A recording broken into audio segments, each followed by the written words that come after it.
Hello. So we're on time. Hi, Doug. Hi. And sorry. Am I on? Yeah, we're on fire. I know.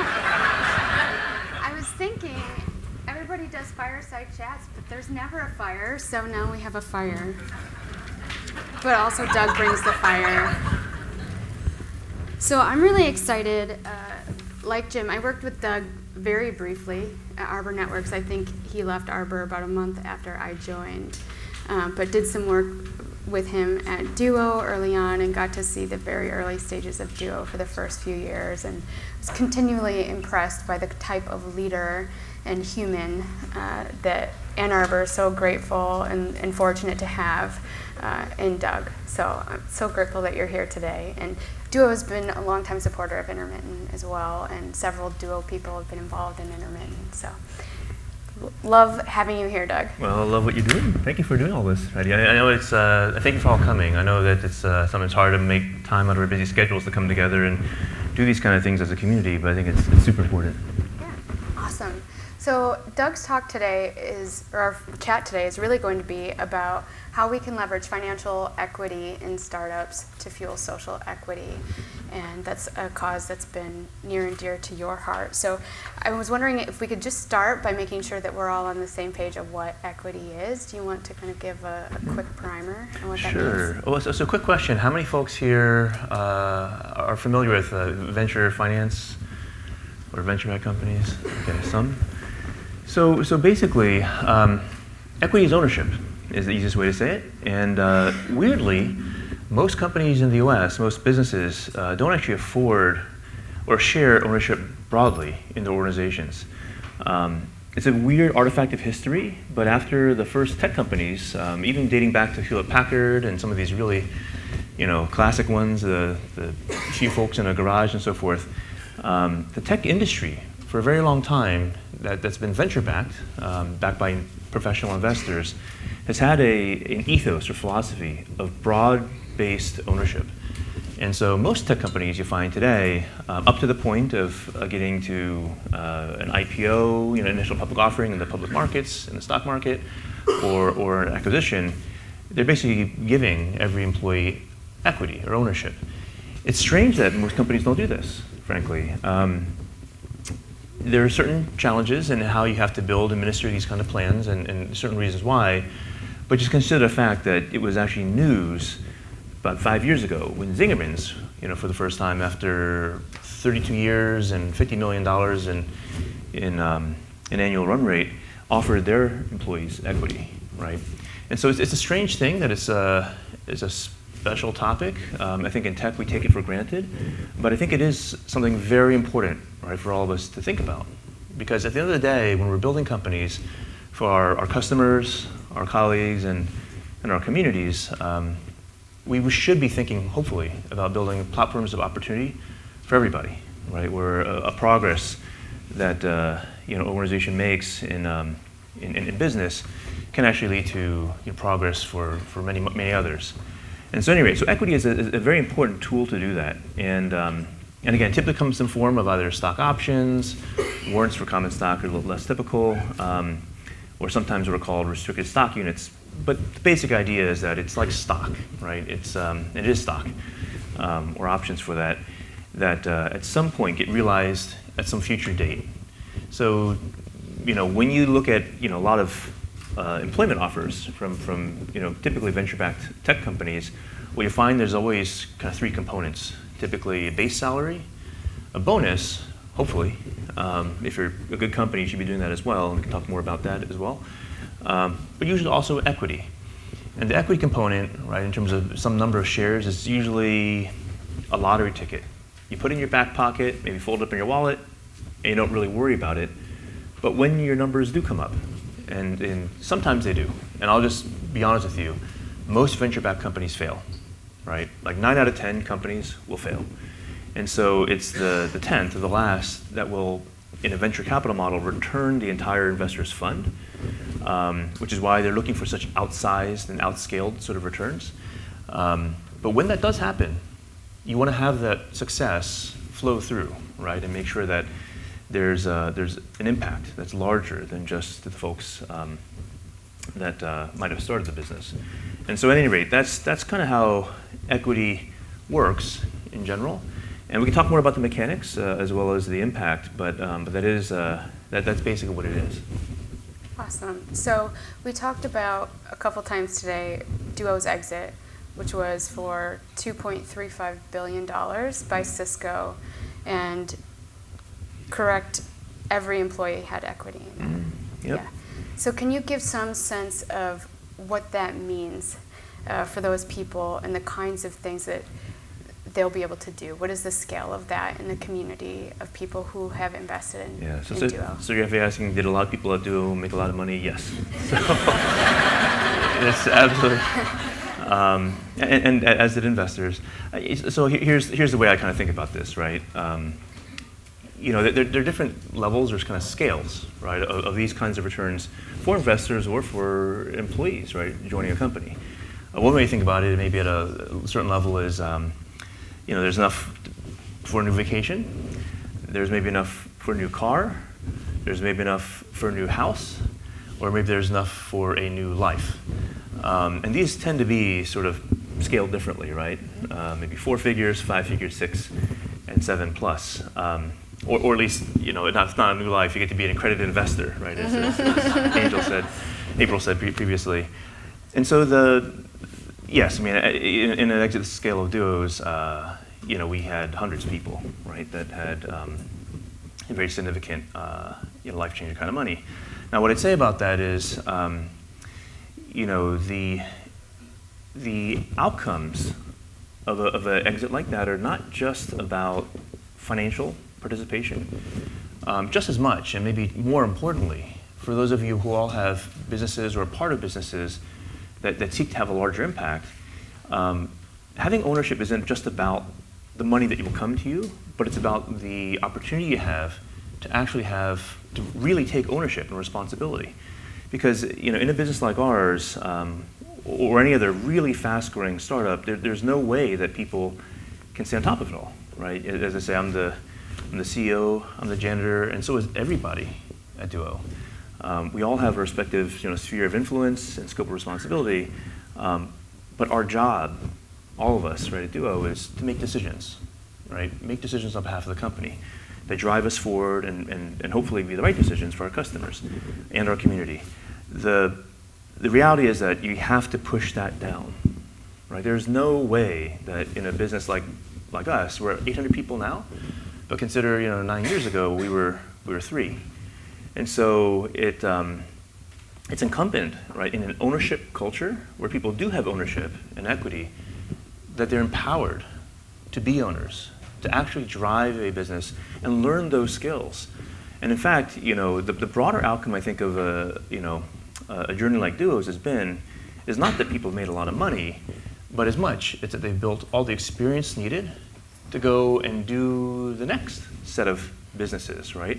As April points out, we need a lot more of them, right? In order for there to be an economic justice, right? That we all should be interested, right, to achieve. But it's difficult. Starting businesses is hard. Programs like Build Institute and I see many other entrepreneurial service providers here perform God's work, right, in helping to make sure that we have more founders and we have more folks that are capable of doing this.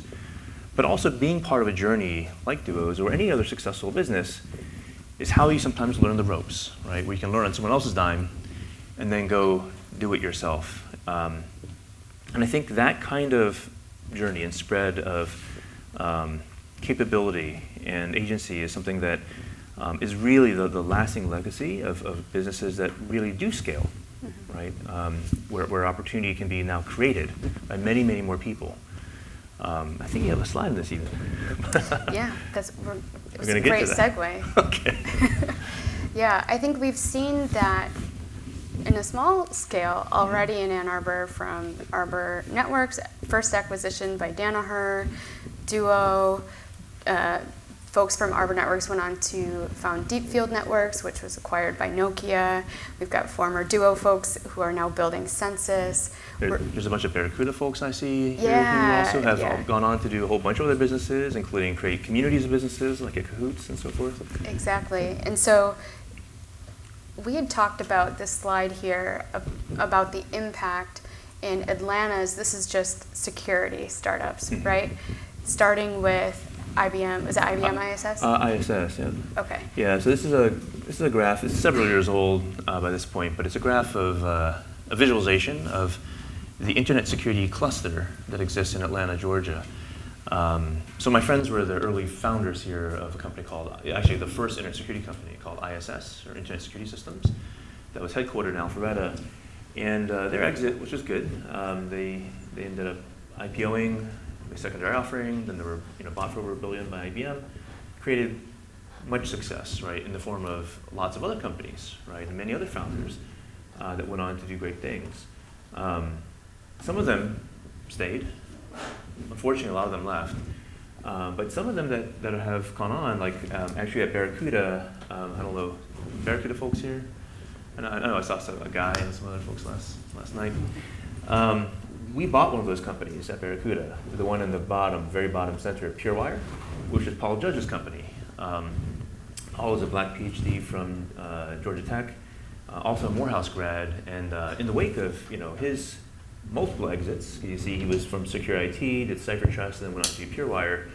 He's now created something like Cahoots, which you might be familiar with here downtown Ann Arbor, which is the brainchild of Guy Suter from Barracuda and a number of other companies, as well as Joe Malkoon. And anyway, Paul has built this thing called Tech Square Labs, right downtown Atlanta, right next to Tech Square, which is Georgia Tech's engineering campus, converting an old Staples or Office Max or something into this startup hub and community where, again, he's been able to drive a very different catalyst, right, for fomenting, new businesses and a bunch of new companies to start. And the last time I visited him, I think it was about a year ago, he was holding an all-black hackathon called Goody Hack down there, and he had 100 black engineers, and a third of them were women. And I was like, Paul, how did you do this? It's like, Doug, I went to school at Georgia Tech, went to historically black college. You just got to show up all the places where everybody is, and then invite them, right? And so it's like, damn, Paul, you're right. So at any rate, it's great to see folks reinvesting in their communities in this way. But these things are possible when there's, again, sort of broad ownership and broad kind of ownership thinking, right? Where people are taking ownership of their communities, and really, assuming the responsibility they should have, right, to have an impact much larger themselves. That's great. And you talked a little bit about how equity can help empower people to make decisions. Can you share more about the broader intention of equity as a tool? Yeah, so I think, there are a few things. There have been all these studies out there you'll find and read about how companies that afford broad-based ownership to all employees via equity perform better, have better attention, sometimes recruit more specialized talent, what have you. My take on this is a little different. It's just you do it because it's the right thing to do, right? If you're building a business, you want people, right, to have some skin in the game. You want them to have ownership, so that if there is any sort of outcomes for the company or for yourselves as founders, that everyone has some opportunity to share in the same way.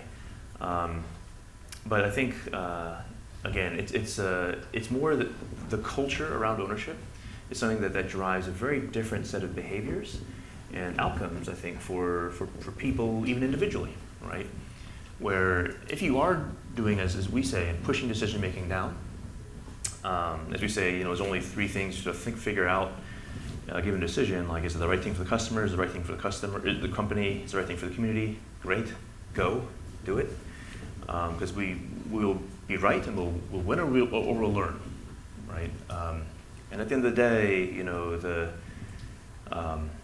the only real failure in a company that's like Duo or that is trying to build something large is not to do anything, right? If there's something on fire, you can't just sit back and say, oh, it's on fire. You want people to run toward it and do something. And right or wrong, we'll learn, and we'll learn together, right? What was the right thing to do? It's always about what's right, not who's right. And so, that aspect, I think, of an ownership culture is what drives teams to be able to form and carry each other. I used to say, when people ask, well, why are you, I always get this question from basic California investors, like, why are you still in Michigan? I'm like, still? Like we're the last ones to turn off the lights? What's that about? But we'd say, well, look, there's something strategic about any place you are or you set up. And here in Ann Arbor, there's kind of two big aspects, I think, to our culture that have been distinct strategic advantage for us. The first is sort of this culture of learning, right? That's what this place is about, right? The University of Michigan has the world's largest living alumni association. We have the broadest excellence, right, outside of, universities like Berkeley, but we have a med school, they don't.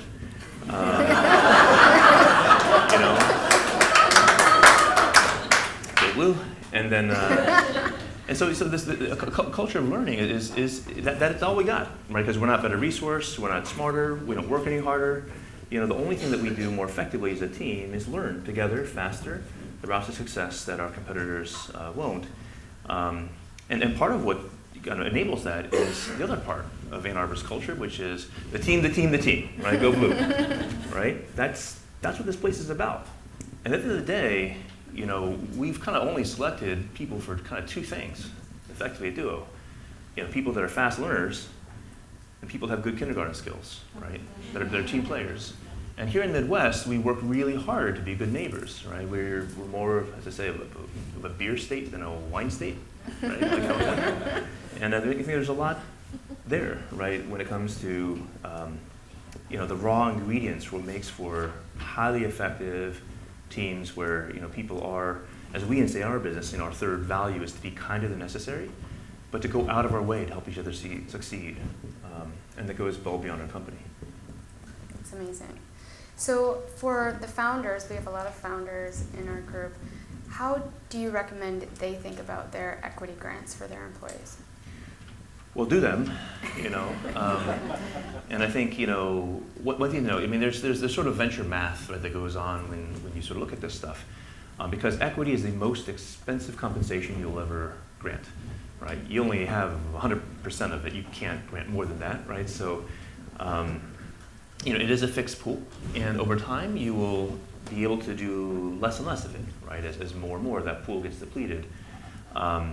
But a few things to note, right? Venture capitalists, and again, I think sometimes there's a lot made of, venture capitalists being evil or what have you, or things like this. But I don't think that to be the case necessarily at all. There are some that deserve that reputation, but by and large, venture funds, they just have a different kind of return profile, right? They're looking to make investments, say, out of 10 companies, where 9 will fail. And the 10th one might make it, but all of them are equally risky, and all of them then therefore have to have the possibility of like a 10x return. And so it's just different. But when you think about the venture math, venture capitalists, as much as they invest in companies, they invest in exits, right? And to make sure that they have that return profile met. And so typical kind of rule of thumb for what equity that a venture capitalist will take in any given round, no matter how much they put in. It's sort of funny how that works that way, but it's between kind of an average 15 to 30%, right? Sort of ownership in a company, and that's pretty wide. And a lot depends on where you're raising from, the strength of your company, and what basis for that valuation is that you'll be justifying. But given that sort of formula, right? You can see that if you take multiple rounds of financing, right, you're very quickly giving up more ownership of the company to outside investors. But with that comes the opportunity also to carve out an option pool. And so, look, every year for the last 15 years here in Ann Arbor, we've had a multi-$100 million startup exit. I don't think people realize that, right? But if you go back and you look at what has happened every year on average, we've had a company exit for about $200 million. And that's not including Duo, right? Duo changes that a little bit. But by and large, we've been very, very successful in a very outscaled kind of way here for a city our size, right? Where we can literally fit everyone in Ann Arbor in the stadium. And so, the real damn shame of it, and I'll just be honest with you, having seen a lot of this over the last decade and a half, has been that not all those companies offered equity, right, in the ways that I would have expected them to. There were some companies that exited for well over 100 million, and very few people actually saw sort of the net benefit of that.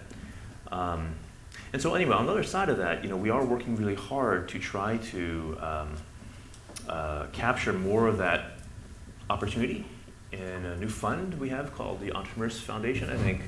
Is that kind of? Yeah. Okay, Justin. Hey, good to see you. All right. Yeah. So the Ann Arbor Area Community Foundation, which stewards well over 100 million of community capital to a bunch of nonprofits and other initiatives in our community in Ann Arbor area, Ypsilanti and other places included, has this new fund that is meant to capture some of this.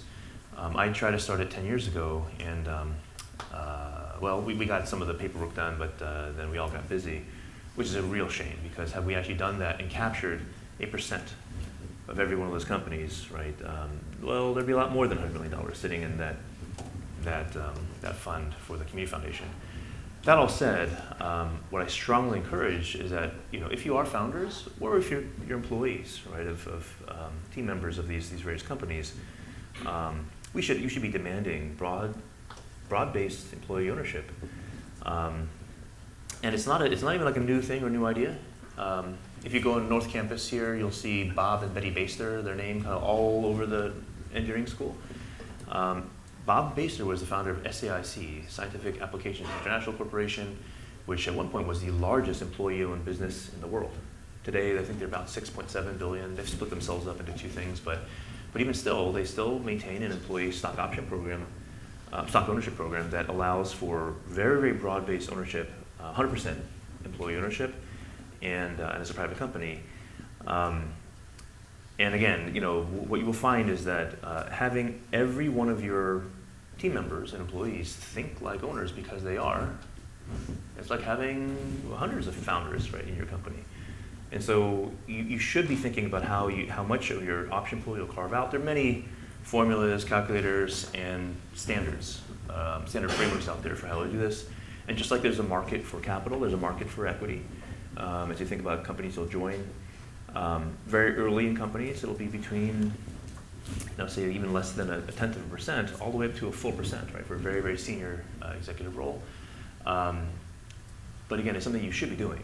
And so, if you do have questions about that, ever want to chat about that, I'm happy to chat, but your investors should be as well. And if you ever find investors who are like, no, don't give your employees equity, give it to us for our money instead, find other investors. You can do better. So can you share, is there some type of tool that Duo used to help understand equity grants and how things should have shifted over time based on employee risk? Yeah, so you can, every startup should have a good financial partner, if not a CFO, and your financial partner in your business should be running a bunch of scenarios with you, right? Looking at the next 2-3 year horizons and kind of planning out what that journey will look like. Because early when, companies that grow like a hockey stick, well, there's always that long flat part of the hockey stick, and those early years are pretty damn lean. I remember at Duo, like first 3 years, we were like could barely break like 20 people. Like, what the hell are we doing?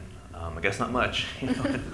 And so those very early folks take a lot of risk, right, to join, because there's no guarantee that that organization will even be there, right, to pay a paycheck should things really go sideways. That said, having a good financial partner will help to build that out, and there are many databases you can go get. If you do have venture investors, they will all have comps, right? Comparative models of what that looks like for all the other companies And also, when you get bigger, there are firms like Radford, right, that do that not just for equity, but for salary and bonus as well. And actually, on that point, bonus, it is very important, in my belief, that equity does not substitute for cash compensation. There may be many startups out there that would say, "Oh yeah, how about some equity?" And we'll ask you to take a well under market sort of cash comp for that. I think that's wrong. I think that if you get more than 10, maybe 15, but I would be nervous even about that percent sort of under market, right? For what you could fetch from another company that's not a venture-backed company offering equity, you got to be really careful, right? Because your salary history and it shouldn't matter, right? It really shouldn't matter. Companies should pay you what you're worth, and do avoid trying to do that. Make sure again that we're really proactive, right, in making sure that we're leveling people to market and marketing to market. But unfortunately, most employers don't, right? They will track your salary history and they'll pay you something that's marginal above that. And so don't let yourself get out of whack there. Companies that are offering equity should still be paying market salaries, and in my opinion, they should be basic gain sharing, right? From the very start of Duo, we had targets we were trying to meet. If we meet those targets, we would share, right? By having, say, anywhere from 5 to 10% bonus of your base, afforded you as bonus on the company's achievement, right, of some milestones. And I think it's really important, right, that you share that success equitably. And so it's not just about equity. It's about the cash and the success that you're building together. And again, I'd argue that it's also not even just about your employees. Like that's Lisa's away here, some other folks. But when we were small, well, I guess we're 800 people. We're not that small anymore, but we still like to work with other small vendors, right? Startups themselves. All the venture capital we took were from other startup investors themselves, where their funds were, in many cases, less than 2 years old. The one exception was Benchmark, but they're different. And all these other folks grew with us. In so many ways, like our food suppliers, we met in a bar, Central Provisions, right, when they were still doing that before Steve and Abby. They used to cater our summer picnics and a bunch of our events, and now they have Spencer, a restaurant downtown. Lisa did all of our awesome work in all of our offices and now continues and is now an investor herself. Malu's, like Frank over at Ricewood, which is like the best barbecue ever. He's done he and his team have done super well, spun off Malu's and now have a kind of full-time thing over with Morgan in York. So at any rate, there are many ways to share success. And again, operate as a team more broadly than just your own people. And I think I would encourage you all as you think about what kind of impact you can have, right? That you find those opportunities to do that. So just to clarify, you gave other organizations that you worked with equity. Nope. No? Okay. Can you share what you mean? We should have. Sorry, Lisa. I'm sorry, Lisa. We paid Lisa plenty for her good work. For her excellent work was a very fair price. But I guess what I'd say, but there are examples of that, right? Where you've maybe heard of folks like David Cho, right, a graffiti artist who did some graffiti in the Facebook offices, and again for taking in lieu of a $50K sort of paycheck for kind of doing all their offices, he took that in equity, and so he made like $200 million or something crazy.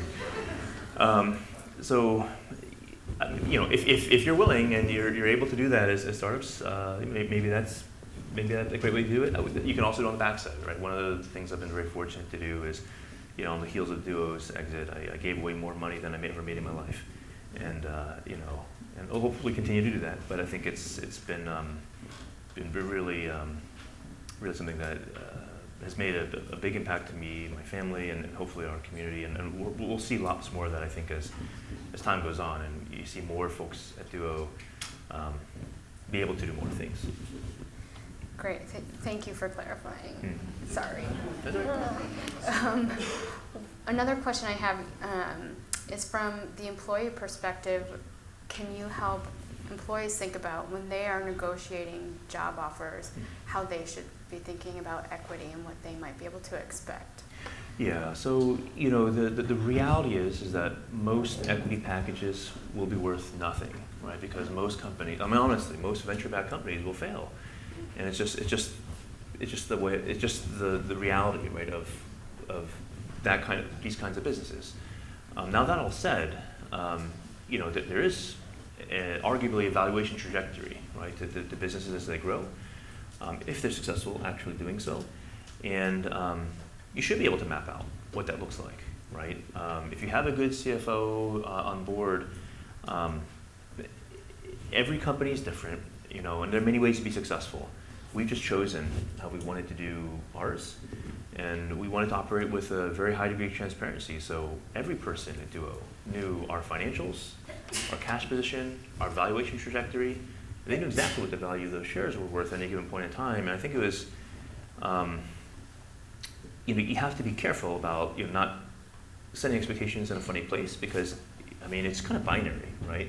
Either the company will produce a sort of liquid, there will be a liquidation of that equity at some point, folks, or there won't, right? If the company dies, and so what you really don't want to have is people bank on that, right? It should just be, like I said, a lottery ticket. You put it in your back pocket. It's good to know how that might be growing, how that might be developing, but get paid, right? Like if you're, negotiating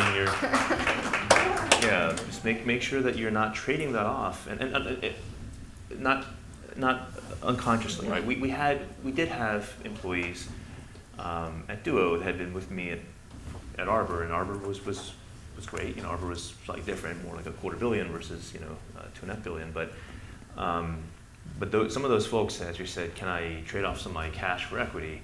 And in certain cases, we made those kind of calls, right?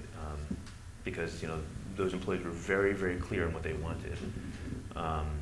But again, you have to have a lot of faith, and you have a lot of belief in the value of that equity in order to do that. And for most folks, I would just strongly argue that you think of it as a lottery ticket.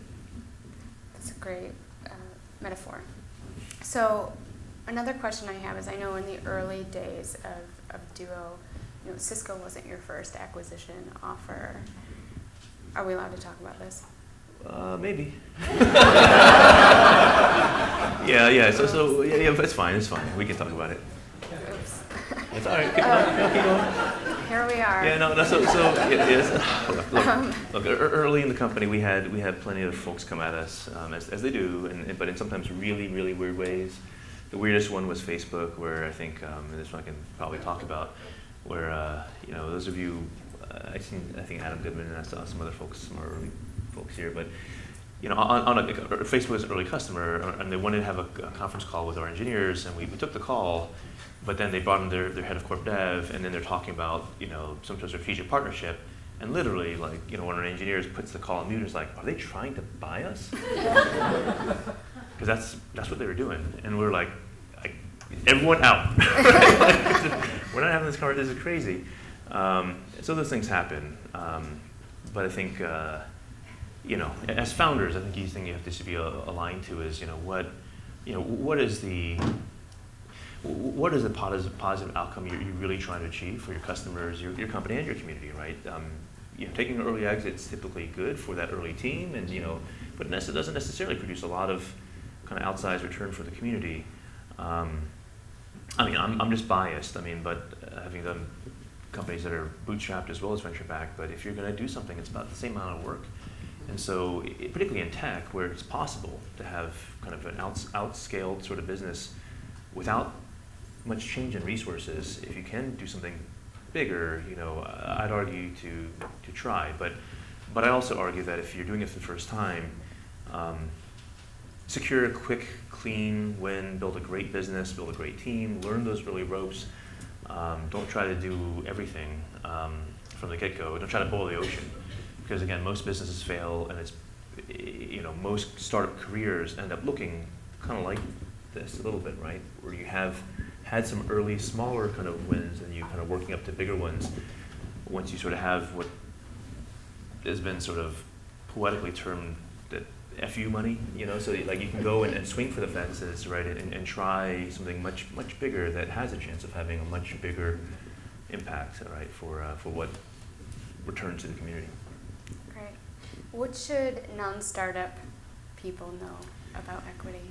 So non-startup, small businesses, where again, I think the difference is just that, like venture-backed companies and high growth and high tech startups particularly, they really are trying to deliver what at the end of the day is going to be an outsized sort of return and impact. And so they are looking to grow, right? That growth in and of itself ends up being at least a partial or secondary sort of goal, that if you're mission driven, like we've been, to democratize security, help ensure that every organization can protect themselves in an era where every organization is now at risk, it takes capital, people, and some degree of success to do that. But not every business has to look like that. And again, as April said, the broader economy is made up of many, many thousands or millions, right, of small businesses. And it can be difficult, right, for small businesses to go and manage even like a retirement plan, right, for its employees, much less, equity ownership. And so, I guess what I'd say is it varies. I'm not exactly sure why it took, businesses like Zingerman's quite so long to do these kinds of things, or why any small business, why, because in our world, right, you set up as a Delaware C Corp, you have multiple classes of stock available, and then you can just start granting it, right? And so, at least as options and so forth. So it's a very well understood sort of corporate structure and mechanism in the tech world. In small business, I think tends to be more like LLCs, where the ownership structure is really rolled up in an operating agreement that's much more artisanal. And it can be very different how that stuff runs. I remember asking some of my friends who have built these kind of businesses, like, so how are you doing this stuff? And there's like no rhyme or reason to it, right? Like people come in, people come out. In a stock option plan, there's like literally it's just a rule book, or not maybe a page or something, but it's just very clear what happens to your equity when you leave, what happens to your equity as it vests, and all this kind of stuff. And so I'm actually the wrong person to ask, but I guess what I would suggest is that, if you are a small business, to try to figure out how to at least do some sort of gain sharing model, because that's easy. That's just cash, right? And you can make agreements with your employees about what sort of profits you will share with them if the business is successful. And I just think that changes so much, right, in how people understand their relationship with the organizations they're working in, if those organizations are going out of their way to take care of their people in that way. And again, and actually the last thing I forgot is not just base and bonus and equity, but also benefits. And that's something that I think we were blessed to be able to do in ways that I think sometimes venture-backed companies have an easier time of. We had kind of all the 401k and match. We had 4 months paid parental leave. We paid for medical leave. We paid for military leave. We paid for jury duty. We paid for a lot of stuff. And as it turns out, in a big company like Cisco, they pay for even more. And it's awesome. And I didn't realize this, thinking, big companies, probably it's not that good, but they pay for gender reassignment surgery. They pay for adoption. They pay for like all this other stuff. I'm like, that's pretty damn great. And they pay for things like tuition reimbursement, which we always wanted to do. And they'll also pay for things like volunteer time off, like a whole week for every employee. They pay for like a match for your donation up to $10,000 per year. It's crazy. They give away a lot of money, right? But actually, I think those are the kinds of things that we should all aspire to. Just because you're a small business doesn't mean that you can't try to do these kinds of things and work with your teams and employees to really figure out how can we have the most impact? What are the things that we can do to drive the most success in our communities? Because it will come back, right? If we're actually going to be successful as a business, the communities in which we operate have to also be successful. And so we're all in together, and there has to be a progress that is equitable for us to succeed. That's awesome. Oh my gosh. Okay, I think now we're going to open it up for Q&A. Unless do you have anything else you want to add? Okay. we can get a couple hand mics out, we'll let the people ask Doug questions. And also, I'm going to ask the people out there to find people who have their hands raised because it's difficult to see. Doug, can you talk more about the Community Foundation Fund that you're setting up and what you want to happen with that? Yeah, so the Community Foundation is based on a model. So it's called the Entrepreneurs Foundation of Ann Arbor, and it's hosted at the Ann Arbor Area Community Foundation, AAACF.org. It's based on a model that started actually in the Bay Area with EF Bay Area, moved on to EF Colorado, and it's become now a program there called Pledge 1%. Which inspired actually what Mark Benioff has done with Salesforce in pledging 1% of profits, 1% of time, 1% of equity, and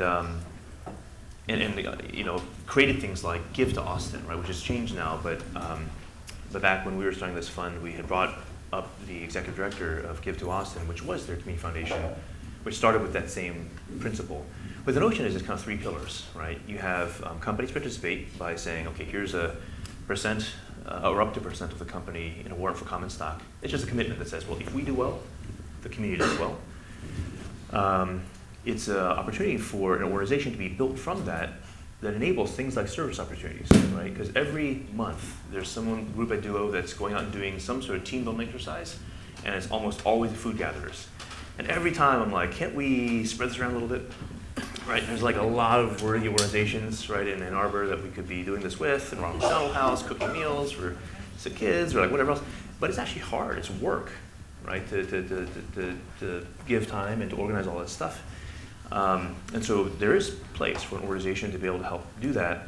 And then the third is actually to help foment the community, foster a community, not only of founders, because founders will find each other very typically. But they are kind of the scarce resource, right? You want to make sure that formerly successful founders are able to help and mentor other new founders and all the rest, and bring more people into that fold. But just as much, you want every employee, every team member of any of these startups to be thinking about their participation in the community by doing those things together. Because I don't want just in my team to go do like a Habitat for Humanity home building. I want them to go with like 30 other people from 10 other companies, right? And having those folks all work together, number one, it's a way you develop leadership, right? Volunteering and leadership, it's a rare opportunity outside of work to develop those kind of skills and all those kind of things, but it's also an opportunity to meet many other people, right? That you could be building companies with, that you could be, just. And so anyway, so the notion of the Community Foundation really is to try to leverage what's happening with tech companies in our community for the broader benefit of the community. That's pretty much it. But the real thing we really want to make sure of is that we just capture more of the value there. That there should not be more exits that sort of go unnoticed by the broader community, because none of that realized value has made it, right, in a very direct way to organizations like AACF that can actually distribute it well, right, to organizations that need it. So that's really ultimately the goal. And a huge shout out to AACF because they are Intermitten sponsors this year, and we're super grateful. Yeah. Hello, my name is Jasmine Barnett. I'm right here Hey. from the city of Detroit. And my question is, what tips do you have for companies that have already been existing to kind of do equity? I feel as if startups have a better opportunity to create a more equitable society. But when you think about government jobs, when you think about long-standing companies, and you think about equity, how do companies that have had a model or a culture for 60 years adapt to all of these young people in here and the same thing that you're doing, but on a larger scale? Even if it's not money, it's opportunity, right? Yeah, that's a good question. I think obviously it's much easier when you're able to set the tone from the top and from the very beginning, right, of how a business will actually set up compensation and reward structures and benefit, right, to more than just its own people. You do see it though, right? More and more organizations are realizing that they have to share more of their benefits with their own employees or with the community at large. this is where you see the rise of other kind of movements happening in like conscious capitalism, right? And you know, or B Corps or things like this, right? That are trying to align mission, a kind of triple bottom line, right? You know, mission, progress, profits, and so, you know, I can't speak to the public sector. You mentioned government, and I have no idea what they can really do. I really don't, because you know, I have actually no idea how government works. I really, look, all I know is security. That's all I know how to do. So, but you know, I think what I have seen is, well, I have actually seen some really interesting things come out of government, right? Like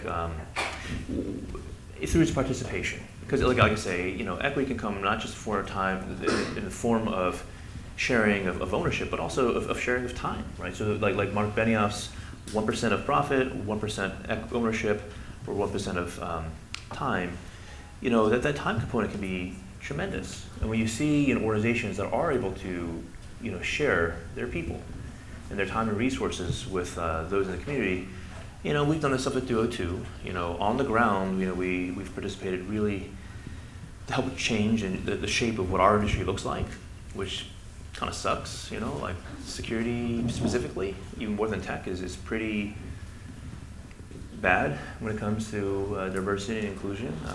You know, as an example, cybersecurity is only 11% women, and it's kind of nuts.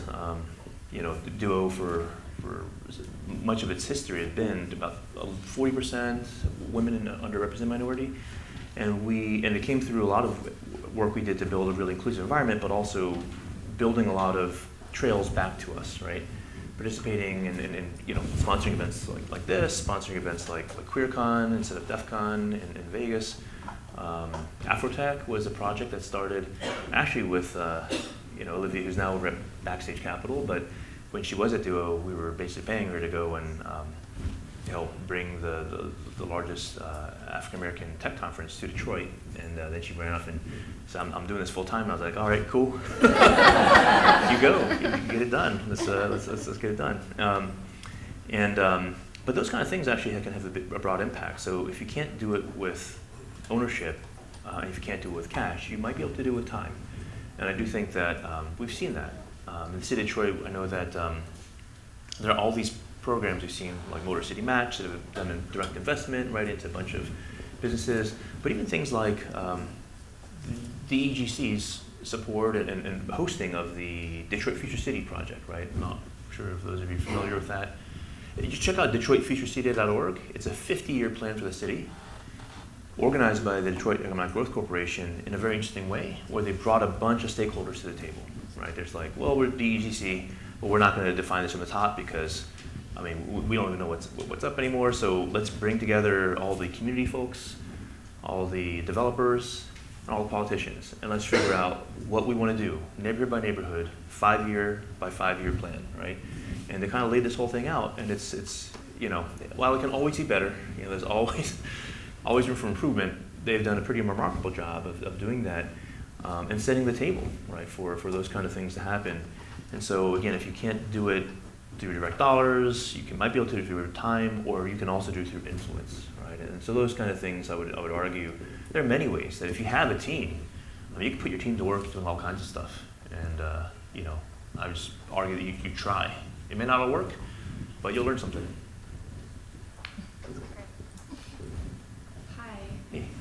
Hello.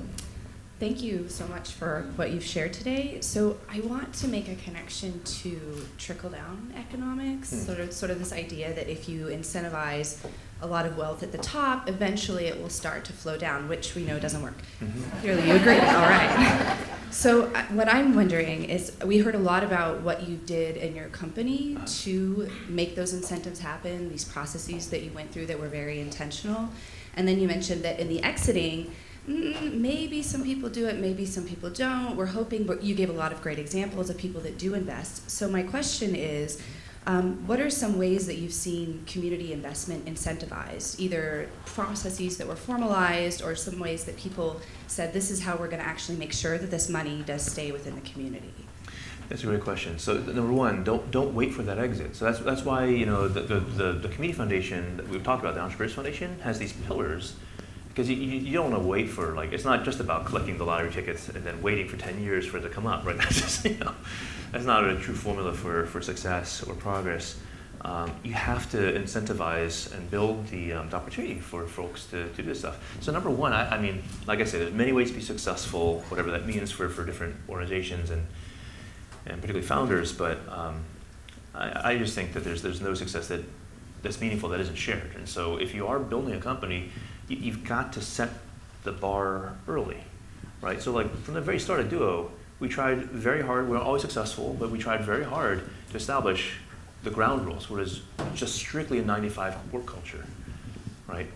I leave the work every day at 5 p.m. and I basically embarrass a bunch of folks that stay later, right? You have to have a life. I mean, not honestly, you have to have a life. If you are spending all your waking hours at work, what good is that? Like, why are why work, right? Like, you're working for something, and it's not just to work, right? So, I mean, it's a bit strange, but I remember some of our investors from California would be curious about that. The fact that, like, at 5:30 p.m. there's nobody in our offices, right? I'm like, well, because they have lives and opportunities outside of this business that brings new perspectives, skill sets, mental models, frameworks into ours. And if it weren't for their ability to go and do this stuff, we wouldn't have half of the creative solutions, right, that we bring to bear to this industry. And so I think it just starts by setting those kind of ground rules, but also being like really intentional about what your management culture really is, and ensuring that, for instance, when we were smaller, well, I shouldn't say we were smaller, but before, Cisco is slightly different. They bank their PTO and so forth in a more traditional manner, and they're very generous with it. For us, we had, as many startups do, an open PTO policy, right? People take vacation when they need, but we also had a minimum 3-week PTO policy. Our managers make sure everyone takes 3 weeks of PTO. And it's because people don't, right? Like when it's open, it's like you forget. Like literally people forget to take vacation. And I had situations where even in my own team, I had to manage people saying like, I'm going to, as an MBO process, like MBO is where you state your goals, you create your own commitments, and bonus compensation comes along with that. But I would have to like goal people, like you are taking a vacation, like when do you want to take a vacation? Great, June, excellent. You take that vacation or you won't get your full bonus. But you actually have to do those kind of things. I mean, it sounds funny, but it's actually a very real thing. Those of your managers know this, right? That and management is a real job. It sounds crazy, but it is a real job. Like your job is to take care of your people so that you can take care of the company. And it does take real effort to do that kind of thing. And so it does start with a management culture that values these kind of things, is very clear about how it operates, and building those kinds of practices and structures early in the business. Now, one of the things that we did was kind of an interesting hack was we hired a people leader, right, when we were only 20 people. And that might sound a little early for that kind of thing, but having been part of some other businesses where there wasn't as much of that focus, what I was very clear is that your best intentions, like the things you do when you're small, they definitely get amplified when you scale, but to really continue to evolve that culture, and you have to evolve the culture, right? I always hear things from people coming in like, oh, how do we ensure the culture doesn't change? I'm like, of course it will change. It better change. Because if you're 10 people, it's going to be different than when you're 100. It's going to be different when you're 1,000, right? You have to build all the systems and structure, communication design, so that it is enjoyable. And it's not just like, oh my God, we're suffering all the problems they did when a 10-person company. That's awful, right?